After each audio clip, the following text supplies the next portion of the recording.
Live from London, it's Plank of the Week with Mike Graham. Welcome to this week's edition of Plank of the Week, and what a week it's been. I don't know quite where we're going to start, but this is the one show where you know you can judge as much as you want, because that's what we do, and by the end of it we'll have found somebody to win the prize, which is of course the big Plank of the Week. I'm delighted to say this week we've got a stellar cast with us. Kevin O'Sullivan, talkTV presenter, joins us. For the first time, Amanda Devlin's here, assistant show presenter of The Sun. Welcome. Candice Holdsworth returns. She's a veteran of Plank of the Week. And another newbie, Alan Miller, co-founder of the Together Association. This, of course, is the thing that they are fighting for. It is Le Plank of the Week. I said that because England are playing France, you see, so I'm keeping up with the football. But let's get things started. Kevin O'Sullivan, you're up first. Yes, I'd like to nominate Chris Whitty, Sir, now known as quotes Sir, close quotes, Chris Whitty, the Chief Medical Officer, for the astonishing situation last week when he announced that due to the lockdowns, Britain would suffer prolonged excess deaths, a prolonged period of worrying excess deaths. And he said, this is because of the lockdowns. He neglected to say, this is because of the lockdowns I ordained.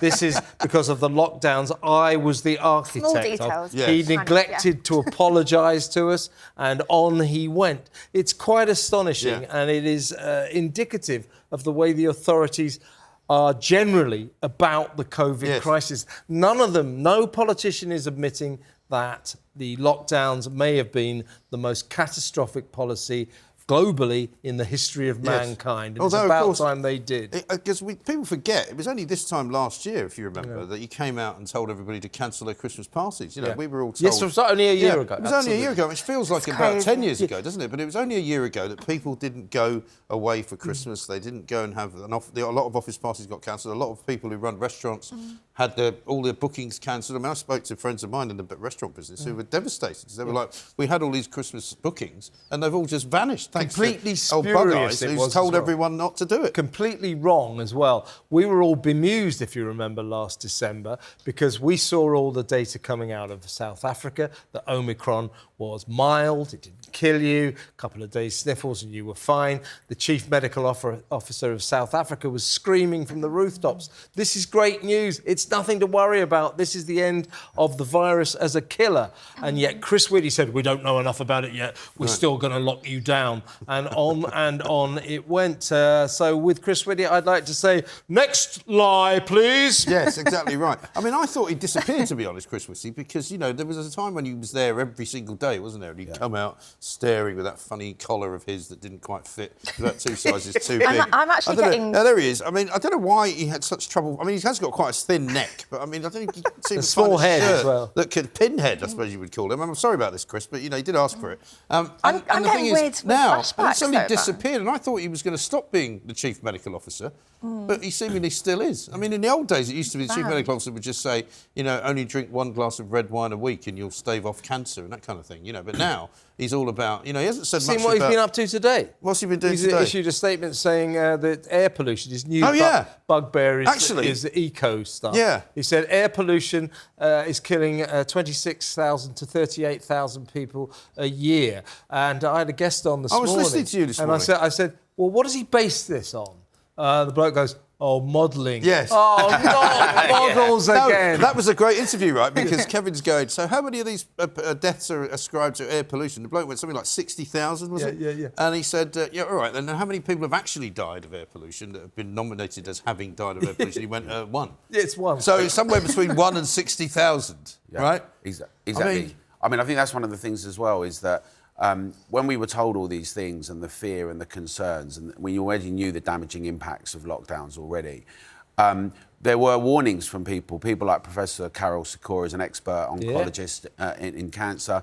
We knew that heart disease and strokes and all of those things were going to be impacted, and people going from stage 1 to stage 4 of cancer.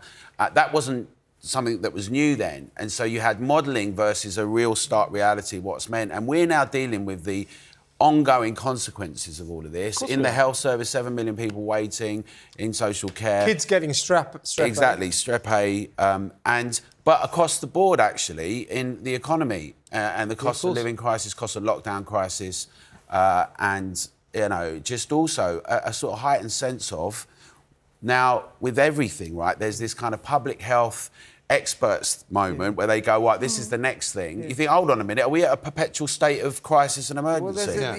Well, don't worry, because if we're not, then somebody will put us back in it, you know, like, for example, the NHS strikes. One last point about Mr. Whitty. Yes. Because I'm not calling him Sir Chris, doesn't deserve to be. In Matt Hancock's brilliant pandemic He might get a mention diaries, later. In Matt Hancock's brilliant pandemic diaries, funniest book I've ever read.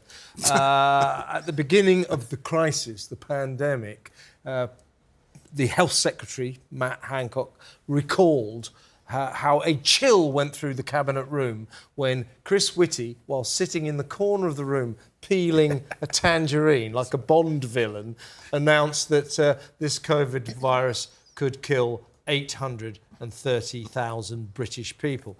And so Matt Hancock said, at that point we realised we were in big trouble, this was serious. It's like not one of them showed any scepticism about what Chris Whitty said. They didn't challenge it, they just went into overdrive on the basis of this information, which I may remind you was profoundly wrong. Yeah, well, it was, wasn't it? Well, that's certainly a pretty good start for the planks of the week, although I'm afraid he's up against some pretty stiff competition. I mean, normally that might be a winner, but wait till you hear what Candice has got to say. Come on. Well, we could not leave out Harry and Meghan. We have to do Harry and Meghan. You've won. I lose. Yeah. In the show. I mean, it's hard to believe just how ridiculous these two have been this week, isn't it? I mean, it's becoming farcical now. So they've released this Netflix documentary and people have seen bits and pieces of it. But they also just received a Human Rights Award from the Ripple of Hope Awards in America for apparently challenging the structural racism of the royal family and their terrible attitude to mental health.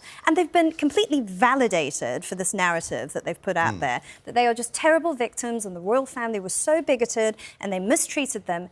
And no one's questioning it. No. And there's nothing from the other side. Right. Kate and William haven't replied at all. They've just been completely pilloried. And I think Harry and Meghan know that they can't say anything and that they can say everything. And if you look at this documentary, it's aimed squarely at the market in America that thinks Britain's become so bigoted since Brexit. Oh, yes. And that's why Meghan's been treated this way. Yes. They blame Brexit for racism against Meghan. Yeah, they bring it in. And also, at the start of this documentary, which I'm glad to say I haven't watched, because it started at 8 a.m. this morning. I had some better things to do. But we had somebody watching it for us.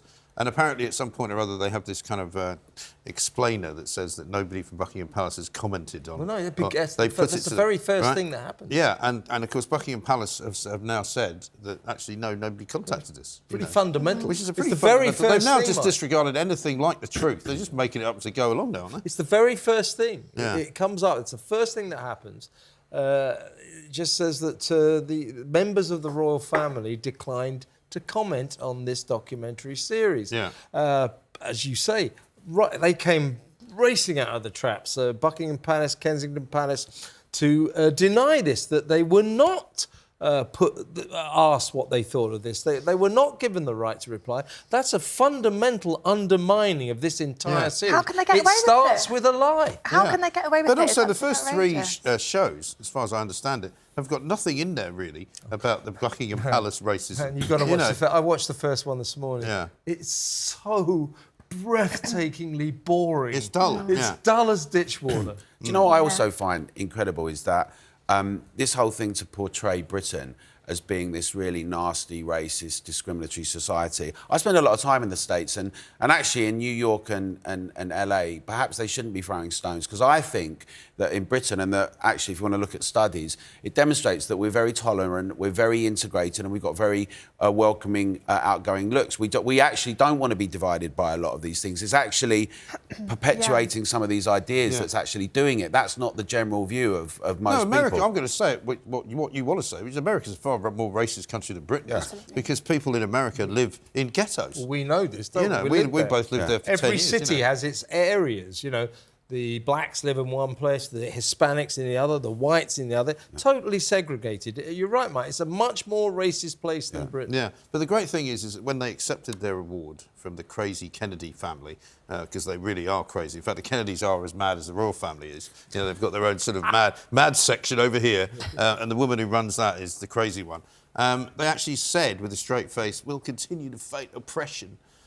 Yeah, but you've just flown there in a private jet. You know, that doesn't tell me that you're oppressed. You know, you've just been driven into Manhattan, probably in a Cadillac Escalade, you know, with some outriders from the police department. That's not really being oppressed. They don't know what they're talking about. Yeah, and not once has Meghan clarified her vague claim of racism in the royal family. There is no structural racism in the royal family. She says there's a racist because somebody wondered what colour her baby might be. Alleged. I don't think we don't even know if that's that happened. racist anyway. And she's refused to specify who that was, and by keeping it vague, she casts a cloud and a slur over the whole royal family. It's cowardly and it's wrong. Yeah, it's wholly disproportionate. And dare I say it, bullying. It's actually starting to be bullying now. Although, as Kevin says, it's quite a dull show so far, and unless they liven it up in the next 3 episodes, then all that's going to happen is that, you know, when they go bleating on about we need to tell our side of the story, it's not very interesting. It's just not very interesting. Their life isn't very interesting. You know, they stagger from one glitzy gala to the next, and they stagger about this huge mansion they've got and presumably talk to their children occasionally. I mean, they actually had the cojones to say on stage, oh, we don't get out much because we've got 2 young children. All they do is go out. They came to Britain. They came to Britain without the kids, right? And they were here for about 3 weeks without the kids. It is ironic that, and very distasteful actually, that the elevation of victimhood by people that are in such a privileged position. And actually what it does is, when there are really serious issues to deal with in society, and there are issues of racism that we need to address in certain instances, even though things have got much better, it diminishes all of that because you've got this elevation of this victimhood that is quite preposterous. Yeah. Well, there's a bit more going on in the royal family, aside from the racism. I mean, apart from one of the things that I'm annoyed about with Harry is that he basically has been a sponger on the taxpayer all his life. You know, he's now making a bit of money of his own, thanks to selling out his own family. But basically, you know, he was born into privilege. He was born into the civil list, so that all the money that he got either came from his father or from the taxpayer. So we've actually been funding the little snotty-nosed git. And now he turns round and says, Britain's racist, I'm not going back. Well, good. Stay where you are, mate. Do you promise? Well, I've said before we should strip him of his, not only his title, but strip him of his British citizenship. The thing is, that was the fear, wasn't it? I agree. Get rid of him. That was the fear, that this documentary series would be so explosive that the King would have to act. But I think what's happened here is we've all been conned by 2 very good trailers. Grifters. That made it look very exciting. Typical Hollywood trailer. They take out 5 or 6 really good bits, and then you start to watch the series and you realise those are the only good bits. We've been conned. Although there is a really funny bit in it, very amusing, and it's that Harry is just talking about how Meghan's family are all, you know, they've been selling stories, and he said it's amazing what people will do for money. Show £88 million. I mean, it's unbelievable. He's monetised his feud with his dad. Has. That's what he's done. But it just shows how sort of hypocritical, self-delusional, and they're very divisive. I mean, I found the documentary really uncomfortable to watch. Not only boring, but uncomfortable. Not a good combo. He has hideously betrayed his own mother. Yeah, he's actually making money off the death of his own mother. That's really what he's doing. But anyway, let's go. Alan, who's your first nomination? My first nomination is for Oxfordshire County Council, which wants to impose a 15-minute city, which is going to include control zones. It's going to mean you're not going to be able to drive to certain places. They want everyone to walk and cycle. And they've been inspired not just by the lockdowns and restrictions, but actually this is a group internationally called C40 of mayors, which, no surprise, Sadiq Khan is actually the chair of. Of course he is. And it's striking that this contempt... The guy who's actually... implementing it on the cabinet has got a title for development and transport, which you couldn't think of anything more Orwellian, because actually this is the opposition of that, the opposing thing. And you got this idea that basically local authorities and councils are so contemptuous of people, and they're so obsessed with this idea of net zero, rather than thinking about how we can have transforming transport networks, better housing, improved infrastructure. They want to limit what we do. They want to restrict it. And then they want to fine and have punitive measures.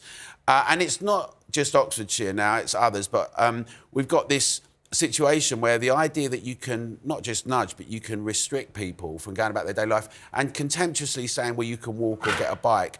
And I really think it reflects the wrong think of local authorities And this idea that he actually, Duncan Enright, who's the cabinet minister, actually said, we're going to do it whatever you think, it's going to happen. He did an interview saying it's happening anyway. So the dispense of any idea of democratic accountability, they've done consultations on LTNs there as well. We've seen that businesses have really been impacted, closed down. A lot of the residents are in a furore. Some of the things that have stopped the streets, they've actually tried to move. And he said, we're doing it anyway, regardless of the consultation. So this utter contempt, it's not like it's what everyone wants locally and they're doing it. It's quite the reverse, isn't it? Because Sadiq Khan is bringing in this ULEZ expansion zone. Exactly. But everybody said they didn't want it. You know, like 90% of people said, no, we don't want it. He's like, well, we're doing it anyway. Yeah. And it's worse than just the net zero nutters. You've now got the sort of clean air nutters as well, like your mate WHITTY, who all think that somehow if you don't drive, the air's going to be cleaner. Yeah. Well, apparently the air pollution in London is not as bad as it used to be, right? But I've never seen it more congested. So presumably if the air is getting better, it's nothing to do with cars, right? Well, and also one of the things that is very problematic is when they've been doing the LTNs, local traffic networks in the neighbourhoods, it actually makes more congestion in some areas, which ironically creates some more fumes in those areas. Often it hits the poorest who need to get around in their car with their kids or get them to school and to work. Yeah. If you've got elderly relatives, you've got to get across town. It also stops emergency vehicles and things like that getting through. It's been a really negative impact. And, you know, actually Together we're encouraging people locally in those regions to actually be vocal about it. Yeah, so if you want to break the 15-minute rule, do you have to just go to the next zone and go, hang on, I'm going over there, and see if somebody stops you? Yeah, well, what you've got a certain amount of passes a year that you can do, right? And then you start getting fined £70 each time. And people will know That's ridiculous. Yeah. Yeah, so you can... I'm never going to Oxford. I mean, and Oxford, which is such an important cultural and historical city for so many reasons, obviously the university, but also people that have come out of there, and this kind of really regressive outlook about its own residents. And there's a war on cars and there's a war on ordinary people. It's dressed up by being compassionate and nice, but actually it's really contemptuous of everyday people. Yeah, of course it is. It really is, especially like you were saying, people with kids. If you've got one child at primary school, one child at a nursery school, you're supposed to take buses to get them. If you're taking elderly relatives around, like, what are you supposed to do?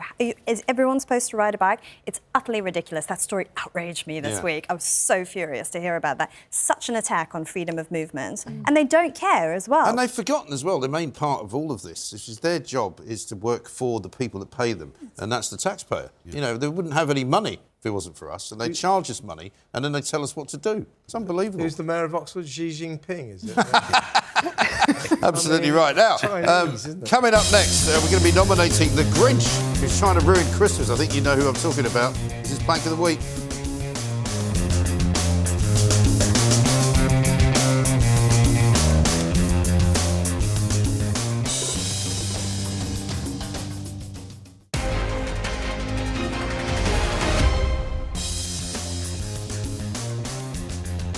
There we are. Welcome back to Plank of the Week. They can't stop laughing, these four. I don't know what's wrong with them. Anyway, listen, we've got to move on very quickly because there's been so many planks this week. We want to give as much time as possible to all of them. So, Amanda Devlin, you're here for the first time. It's a lucky week to be here because tell us who your nomination is. Well, there were too many to choose from. There were too many planks, but I've gone for Matt Hancock. Excellent. Good choice. I think this week in particular, I mean, obviously he's... But why? He's mates with your mate, Chris Whitty. Is this why you're kind of ganging up a bit? Tell me about it. So, Matt could be any week, but this week in particular is because he's obviously got his new book out and he's just come out of the jungle. But on top of that, he's decided to resign. He's going to leave politics. He's not going to run in the next general election. God for that. And I can't believe that he's been allowed to quit and we've not sacked him. Like, I cannot believe that after everything, after him going to the jungle, OK, he's made it to the final, he got paid 400 grand. He came last in the final, though, didn't he? I mean, he did come third. Yeah, but that is a win. That's a win. He's got all the way there. 500,000 quid's probably quite a win. He had a lovely time. He met his girlfriend at the end of the bridge. Gina Lola Bridget. Who he cheated on his wife with. Become known. His wife. And his wife, who, you know, she's been, I think, personally, just so fantastic. There's not much mention of his wife. She's not mentioned anything. Whereas does she get a mention in the book at all? I haven't read the book. Yeah, I think she does, but he said that when he got caught by the sun, snogging his girlfriend in the middle of the health department and breaking his own lockdown rules. He then realised he had to go straight home and tell his wife about his affair and his kids. And, you know, the poor guy, he said it was the most difficult conversation he's ever had. I mean, you weep for him, don't you? I really do. Unbelievable. And because his wife has stayed silent and, you know, really dignified, but it's kind of let him get off the hook in some way. And I think that's why this week it just made me furious, the fact that he just seems to be just like a cat with 9 lives and just falling on his feet all the time. Did you see the resignation letter? It was an exercise in epic self-delusion. The truth is, the reason he came to the conclusion he was going to quit was because his constituency party, West Suffolk, wrote to the Tory party in Westminster, to RISHI and the gang, and said, we don't want this guy anymore, we will deselect him. He was informed he of also this doesn't have he also doesn't have the Tory whip either, so he can't stand anyway. But in the first paragraph of his letter, he says, that's about to be restored. And he turns it into this, you know, I've decided to do this. I've found a better way to connect with people than Parliament. Well, in 1 year's time, the way he connects with people, it won't be I'm a Celebrity or Who Dares Wins. It will be 5 Go Celebrity barging on Channel 5, I guarantee you. Well, that's the thing. Also, the thing that I found quite annoying was that he says he's going to resign, but he's going to hang around for the next 2 years, if that's how long it is before the next election. And he's going to carry on taking the money and doing absolutely nothing, presumably, for his constituents, or while he tries to find another job. Do you know what I felt was so reprehensible about that as well? It's like a narcissistic obsession. Me, I did all the good things. No one would listen. Then everyone else is responsible for all the problems. And then he had the audacity and the temerity to say, it wasn't my issue with what happened with the care homes, it's down to care staff. That's right. And you just think, if you're going to abdicate all sense of responsibility and push it out on everyone, and this kind of refusal to acknowledge any reality or responsibility represents the worst elements of what's happened to some leaders. Yeah, absolutely typical right. smarmy politics. Well, according to him, nothing was his fault, right? Yeah, exactly. You know, and everything that he suggested was a good idea. Yeah. And everything everybody else suggested was a bad idea. And I'm just amazed Dominic Cummings hasn't crawled out of his basement yet and kind of put the old dead hand on him and, you know, taken him out of the picture. Where is Dominic? Well, there was us thinking that when the Health Secretary made the decision to release old people from hospital without being tested, so with COVID, into care homes, there was us thinking that was Matt's fault because he was the Health Secretary who made the decision. But no, read the diaries. Yeah. It wasn't his fault. It was everybody else's. Yeah, it was his wife's fault as well that he had an affair, probably. Do you think it's so like Meghan Markle, though? It is. Well, it's very similar. Self-delusion. Self-delusion. I'll tell you, there's another one. This is my first nomination, and he's been on here before. He is the one and only Mick Grinch, the head of the RMT. I don't call him Mick Lynch anymore because he is actually technically the Grinch who stole Christmas, because not only was he happy to wipe out all of next week with 4 strike days, which everybody knows will basically last from Sunday all the way through to Saturday, and then do the whole of the first week of January. He's now decided that they're going to have a strike on Christmas Eve. And Christmas Eve is one day when an awful lot of people who actually work for a living disappear off to their parents' houses or go to see their other members of their family they don't see. I mean, Christmas Eve is a big travelling day for people who go home for Christmas, whether they're, you know, kids who are teaching or kids who are students or something in a different city. You know, he's literally ruined everything for everybody. And the worst thing about Mick Lynch for me is that it's now become a kind of game to him. You know, it's not really about, you know, anything other now than just winning against the Tories and probably trying to get them out of office. Because now what they do is they call a strike and then they decide to call it off like 2 days before, by which time the train companies all say, well, we can't actually put the trains on anymore. They still get paid, his members still get paid, and it's all a bit of a game to him now. So I think he's a reprehensible character. At the beginning, people were like, oh, he's very clever, isn't he? As if it's surprising that somebody from working class background could be clever, which it isn't actually. You know, there's quite a lot of clever working class people, you know, would you believe? And it turns out now that he's convinced Mark Sawatka, who's the head of the other union, to bring the border force out between the 23rd and the 26th of December at all the airports around the country. This is a general it's unbelievable, isn't it? This is a general strike, and Mick Lynch is the general of the general strike. He is. This is coordinated. This is a coordinated attempt by the unions to bring down an evil Tory government. It's so obvious, and they, of course, deny it. And I mean, look at that picture of him there. He's a sort of a pound shop Lenin, isn't he? I mean, he thinks of himself as some kind of great dictator. And he actually has now become convinced that he is cleverer than everybody else. Yeah, because The Guardian keeps saying he's such a marvellous communicator. If only the politicians and the government were as good at communicating as Mick Lynch, Cockney Mick. He's crap. He is, really. I think there is something to be said about when you hear people that are different to the spin that comes out. But one thing I would like to think about is that it'd be very easy for us all to be squabbling amongst ourselves about people, you know, staff and other people wanting to have wages that don't get crushed by inflation and what I would call the cost of lockdown crisis and some things that happened before, quantitative easing, sluggishness. We need to have like wealth creation for all. We need to have productivity, investment. And I think that up and down the line, this is a sort of longer term plan, but we need to have a proper assessment and changing round of how the top-down works, how investment goes. There's too much bureaucracy. And I actually think that we have much more in common with one another, right? I come from the world of hospitality. It's going to be very badly impacted. But I would actually locate the blame with both the government and the opposition for creating this situation. And sometimes people say, yeah, but in the private sector, they don't get the kind of things they're asking for in the public sector. But actually, there have been handouts of our taxpayer money to hospitality and others, and people are asking for more around energy. So that might be Mick. You better get that. No. Yeah, it was a mate of mine. I'm not taking it. So I've already cut him off. No, it's not Mick Lynch. Shut up. Carry on. So I do get a bit concerned where we could end up all arguing with one another. I think a bit of solidarity amongst staff and others that are not wanting to be crushed by the cost of inflation and the cost of living crisis. But to be able to articulate a way that we need to really get to grips with our infrastructure, our transport policy. This is true across the public sector. But it's a bit late for that, isn't it, though, Alan? I mean, we've been looking at this situation now for years. I mean, I agree with you to an extent. I mean, the rail companies are all useless, basically. All the utility companies have been sold off to foreign ownership. You know, the investors are the main people that they care about. I don't know. The other problem is that all the regulators in this country don't seem to regulate anything. You know, the water regulator, nothing. Get nothing from them. You know, the energy regulator.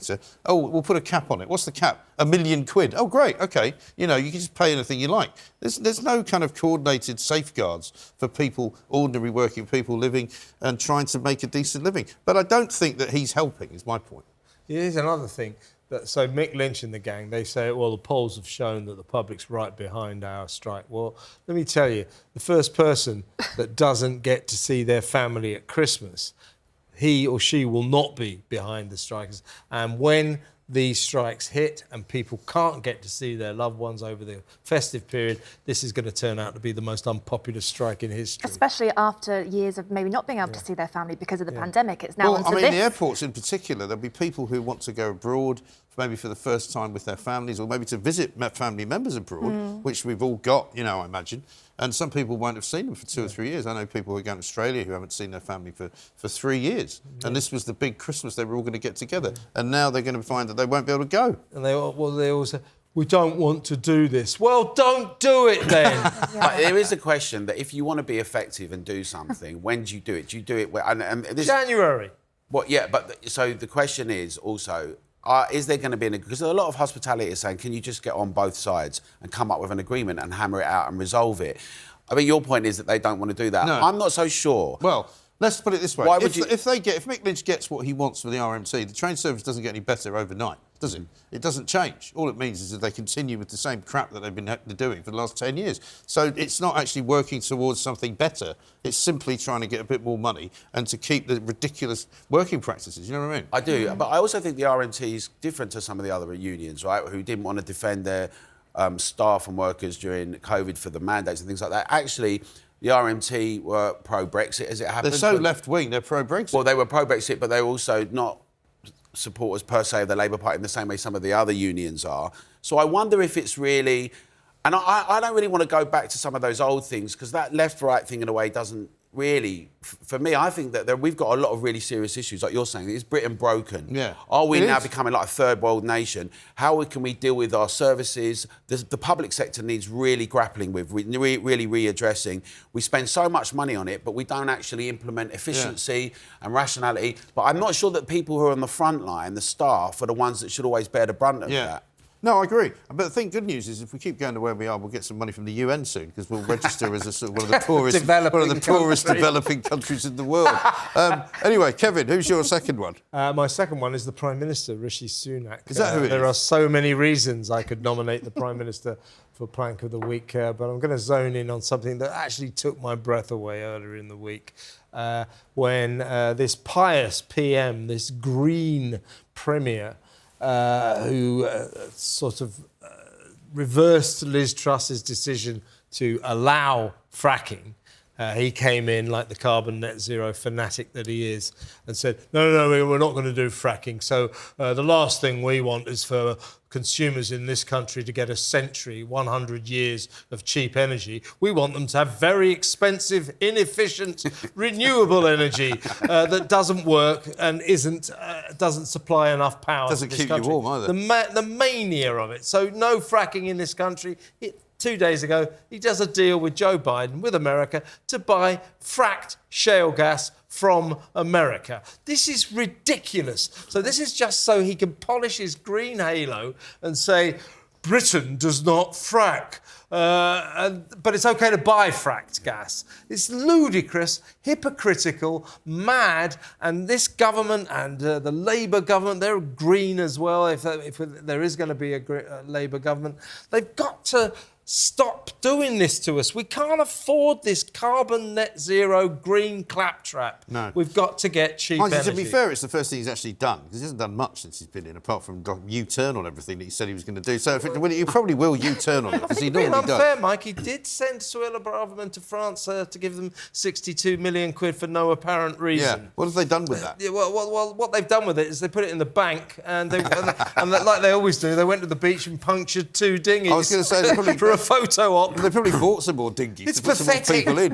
It's pathetic. It really is. But he is pretty disappointing, isn't he, as a Prime Minister? As you know, Mike, there's He's like a manager. There's a lot of talk around Westminster about how crushingly disappointed the Tories are in this guy because he hasn't done, as you say, he's done nothing. Yeah. Absolutely nothing. Well, and also, there's a couple of things to say about it. Firstly, that I really agree with you. This virtue signalling that actually reflects in us now having discussions about rationing our energy. We should have cheap, abundant energy at source, right? Being able to do that, plentiful. The step away from nuclear was a catastrophe. America has demonstrated how fracking is safe and can be plentiful. And not only are we paying for it there, but there's all that, if they really were concerned about carbon footprints, you've then got to ship it and bring it all over it. It's insane.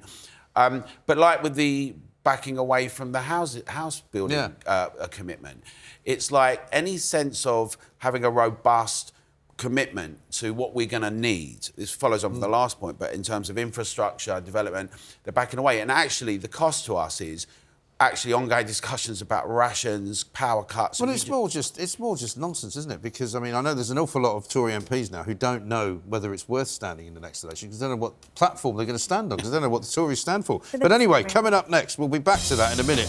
We're going to be nominating the BBC again. They get it in the neck quite a lot. And quite right, too. This is Plank of the Week.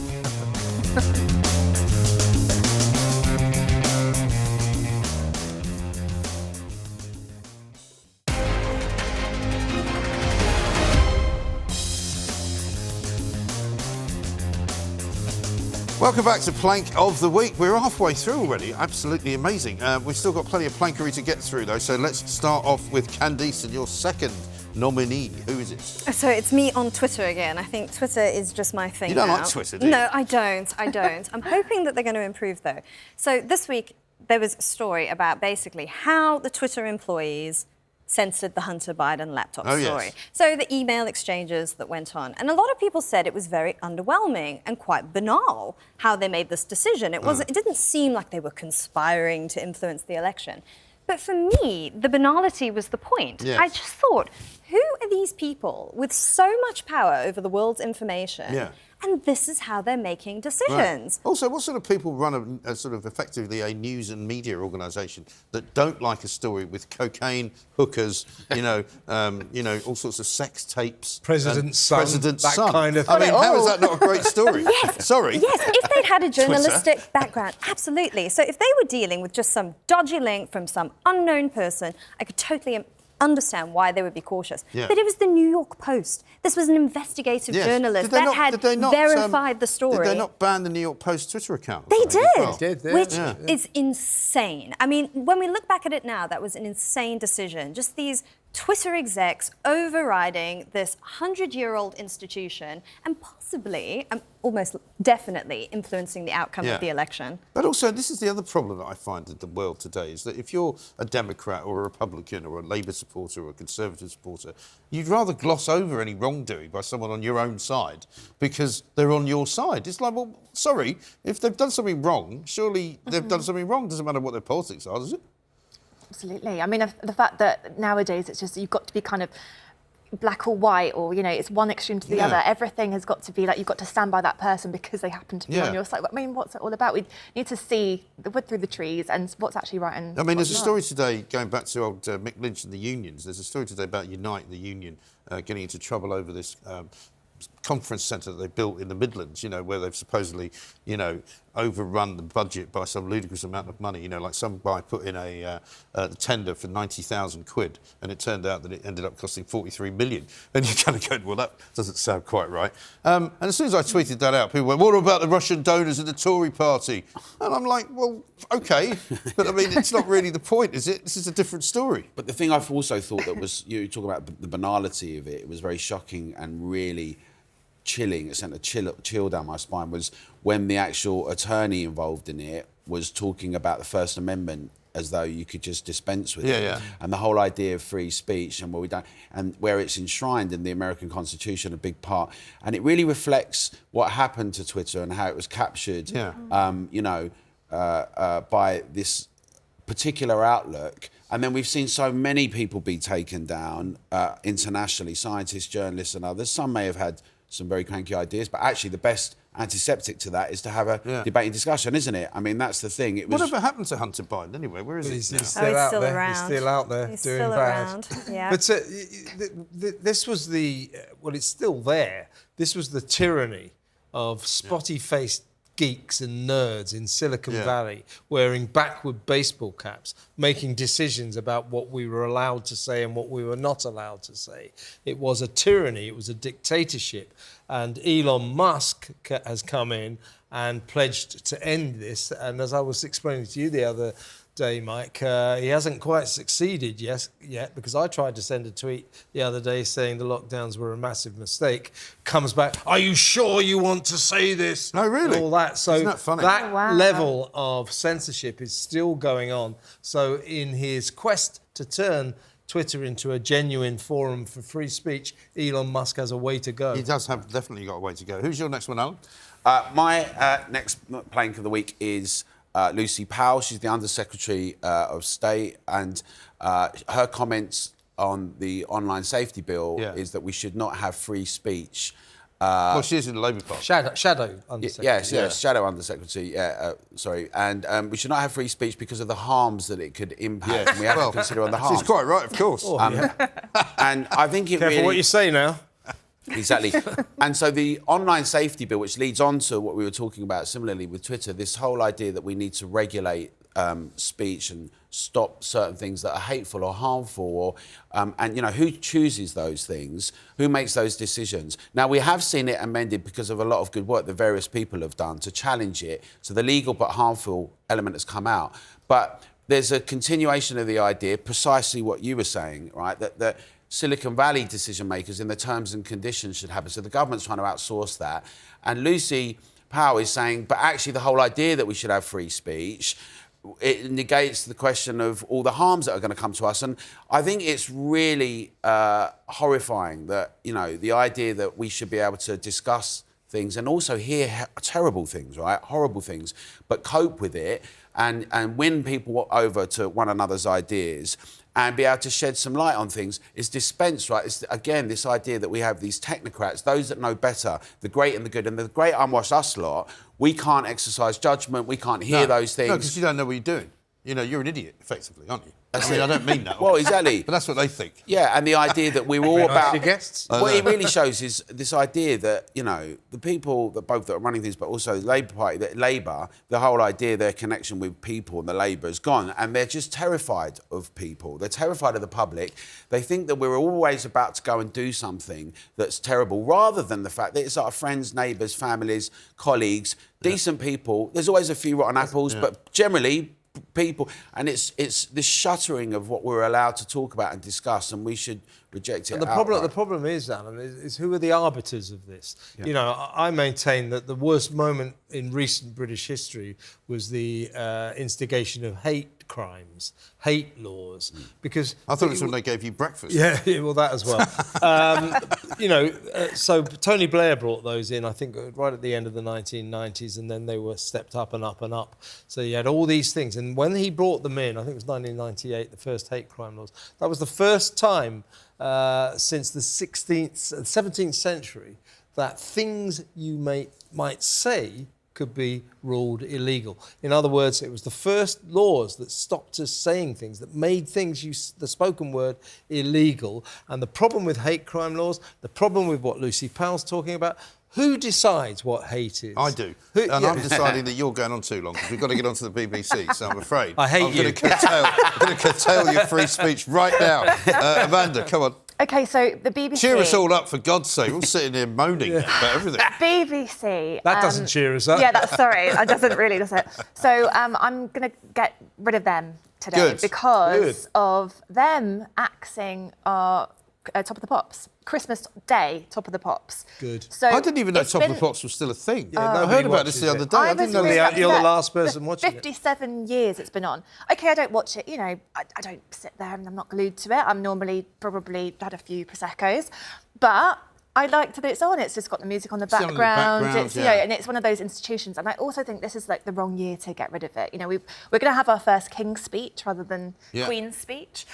So I feel like it's just a bit too much change for people. We can't handle it. We don't like it. Thursday night Top of the Pops. That has been on for a while, hasn't it? Yeah, that's been gone for ages. Yeah, that's gone. They are doing a very late. I think it's like 10:40 p.m. or something. They're doing a sort of roundup. But the actual one that you have all the top hits of the year, that's just gone.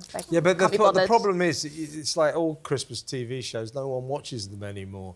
The only show that will get a really significant audience on Christmas Day will be the King's speech. Yeah. That'll be 7 or 8 million. And, you know, the BBC has churned out the same old crap. Nobody's watching anything anymore. It's like EastEnders, Call the Midwife, Mrs. Brown's Boys and the Strictly Christmas special. They've been doing that now for 15 years.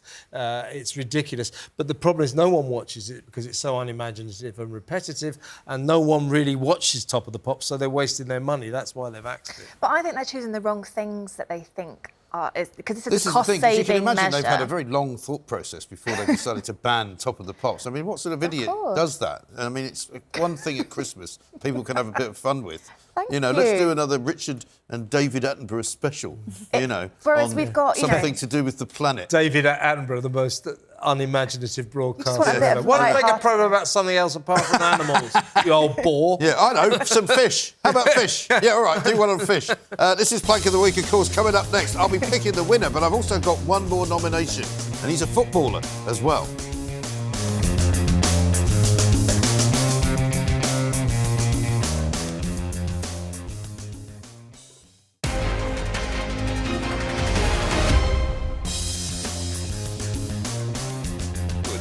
Anyway, welcome back to Plank of the Week. Kevin O'Sullivan barely conceal his glee at my next pronouncement, which is, of course, my final plank, and it is that great man, Ronaldo. Now, you'll all have remembered Piers Morgan's spectacular interview with Ronaldo, where he kiboshed his own career at Manchester United. I know he probably wanted to do that. Piers thinks he's the best footballer in the world. Everybody else thinks it's Lionel Messi. Yep. Cristiano Ronaldo, however, has gone straight from his flouncing out of Manchester United to now flouncing out of Portugal, because he went, of course, off to Qatar to play in the World Cup, and he wasn't playing that well. So the coach, whose name is Fernando Santos, dropped him against Switzerland, right? And he got very sulky and didn't really fancy coming on, but he eventually came on. But the guy who played in his place is a guy called Gonzalo Ramos, 21 years of age, Benfica centre forward, scored a hat-trick, right? Ronaldo at this point had only scored 1 goal in the whole tournament, right? So he then had another row with the coach and was threatening, apparently, according to Portuguese newspapers today, to go home. he was threatening to do a Roy Keane and just chuck it all in. So, I mean, I'm sorry. I know he's a brilliant guy. And he's a great footballer. He's worth gazillions of pounds. But I'm afraid I'm going to make him a plank this week because he's probably not going to be picked to start in the next. Well, they found the formula, haven't they? He's refusing to train with the substitutes, which is what he's supposed to do. So he keeps going to train with the actual team. And he's just, you know he's going to start. They're playing the captains. Well, yeah, they're playing Morocco on Saturday. And you can imagine if he's not playing, he'll just be sulking and sort of skiffing his boots at the sidelines. Something weird that happened because Portugal looked amazing the moment he wasn't playing for them. And at the end of the game, as the players celebrated their astonishing he wasn't joining victory, in, was he? They all jumping up and down, dancing. See this miserable character in the distance just sloping off. So he's a bit of a sulker. He is a bit of a sulker. I mean, he loves to be the centre of attention, and that's all fine. And there he is sulking. And there he is sulking. But, you know, if it doesn't go his way, and I mean, even he has had to admit that actually it wasn't a bad idea to drop him because this new young player, hasn't been playing Ramos, well, has done really, really well. So, I mean, and they might not even beat Morocco because Morocco were amazing. Morocco, good. You know, and it's going to be quite an exciting weekend. But, of course, there's no games tonight, so you should be watching this Plank of the Week. But so, you know, Ronaldo makes it. So now we have to go through the torturous process, ladies and gentlemen, of picking the winner, which I will now do because I think there can really only be one winner this week, can't there? I mean, I did think about the strikers because we've had the strikers from MICK Lynch to Mark Sawatka to the NHS. We've had Oxfordshire County Council trying to finish everybody's life off. Chris Whitty was a good one, wasn't it? Yeah. The BBC's always popular. I think it's got to be Harry and Meghan, though. I don't see how it cannot be, doesn't it? Harry and Meghan. We're fighting oppression from our private jet. We're hoping to stop all racial discrimination. Harry. So I think Harry and Meghan, not for the first time, are going to win Plank of the Week because agreed. In the end, they're very deserving. And I've got a feeling, you know, when we film Plank of the Year, which we're going to be doing very shortly before the end of the year comes, I think they might well be the winners of that. Get an S on the end. Planks of the week. Planks of the week. Well, we can give it to them, can't we? Yeah. The people who don't get out much because they've got young children. I mean, they're always out. Always out. It's the most ridiculous thing of all time. So well done. Technically, you haven't won it, Candice, but you know it's always nice to be given the winning number. Coming up, we will of course be having more planks next week. We'll have a different team of people here, but there's so much to do. There's so many people we had to leave out of this, so we'll probably add them in. And of course, England will have played in the World Cup quarter-finals by next week, so they might be in there. I'd love to put Gareth Southgate in this plank. Yeah. So if they don't they lose. win, he's definitely going in there. But thank you very much to Kevin O'Sullivan. Thank you very much to Candice. Thank you to the two newbies. You guys will see next week. Plank of the Week.